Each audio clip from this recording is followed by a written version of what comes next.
This story is about a young doctor named Sunny, who recently joined the gynecology department at JNIS Hospital. Dr. Sunny always preferred working the night shift. However, one night, while on duty alone, he experienced an incident that became the most terrifying moment of his life.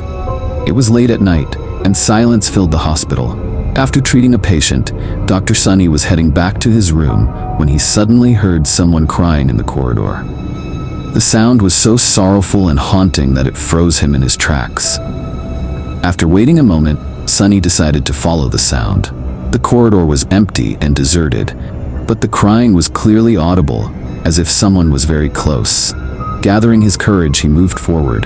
As he reached the end of the corridor, a cold gust of air brushed against his face. He stopped and looked around, but there was no one in sight. "Where is this sound coming from?" he murmured to himself. Suddenly he turned around. There, sitting on the floor, was a woman drenched in blood. She was scratching the wall with her nails, and from her lips came a single repeated phrase, "They wronged me, they wronged me."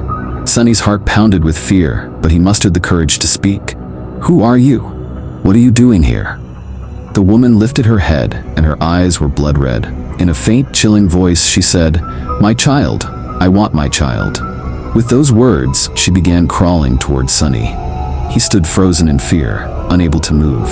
Trembling, he started stepping backward, but the horror of her gaze paralyzed him. In desperation, Sunny ran toward the nearby restroom and locked himself inside.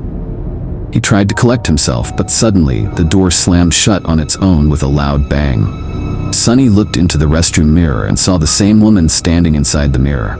Her face was charred, and she was staring silently at him. Panicked, he turned around, but no one was there. Terrified, Sunny ran toward the upper floor, but on the way his foot hit something and he fell to the ground. When he looked down, it was the lifeless body of the same woman. The sight made him scream, and he fainted. The next morning, when Sunny regained consciousness, he found himself on a hospital bed, surrounded by his colleagues.